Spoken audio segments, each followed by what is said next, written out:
agahinda gakomeye cyane ku muryango wa Denis Nsanzamahoro ndetse n'abakunzi b'ibyo yakoraga muri rusange. Kuri uyu munsi tubabajwe no kubamenyesha cyangwa se kubagezaho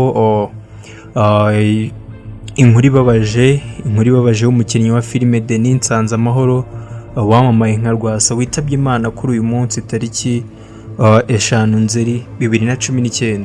Iyi ni Vugangingo TV, wakora subscribe.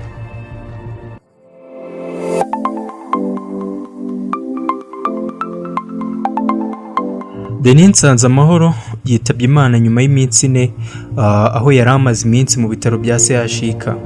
Nk'uko tubikesha abo mu muryango we, yazize indwara diyabete. Uyu Denis Nsanzamahoro ni umwe mu bakinnyi ba filime nyarwanda bari bamaze kwigaragaza ku isoko rya sinema. Isura ye yagaragaye muri filime 100 Days, igaragara muri Sakabaka, yagize uruhare mu ikorwa ryayo, Operation Turquoise n'izindi nyinshi zamumenyekanishije birushijeho. Muri 2006 nibwo yakinnye muri filime yitwa The Last King of Scotland. Ikaba ari filime ivuga ku buzima bw'ubutegetsi bw'umunyagitugu Idi Amin Dada, uzwi kuba yarategetse igihugu cya Uganda mu myaka ya za 70. Ni filime igaragaramo abakinnyi b'ibihangange ku isi nka Forest Whitaker, ari nawe ukina ari Idi Amin Dada, na Kerry Washington ukina ari umugore we. Denis Nsanzamahoro kuri iyi tariki ya 5 2019 mu kwezi kwa 9 yitabye Imana muri Gashyantare, cyangwa se muri Gashyantare 2016. Rwasa cyangwa se Denis yaje imbere ku rutonde rw'ibyamamare nyarwanda bifitwe umubare munini w'abarukurikira ku rubuga rwa Instagram. Icyo gihe yari yujuje 100,000, ariko kuri ubu ngubu ageze mu 200,000 ngira ngo.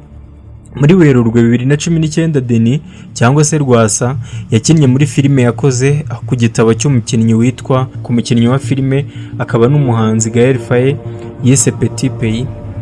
Mu mafoto yasohowe agaragaza Rwasa yambaye impuzankano ya gisirikare cyangwa se uniforme ya gisirikare.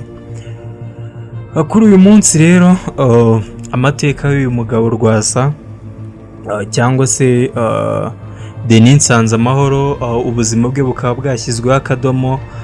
Tukaba twihanganisha umuryango we, tukihanganisha abakunzi be, twihanganisha abanyarwanda muri rusange. Umuntu nk'uyu nguyu aba ari ishyiga rwose. Ni bya bindi iyo ibyago ntago biteguza. Mwabyumvise, yazize diyabete, aguye mu bitaro bya CHUK.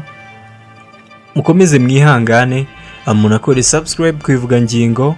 Njye ndi Isaac Ishimwe. Ciao, tuzasubira.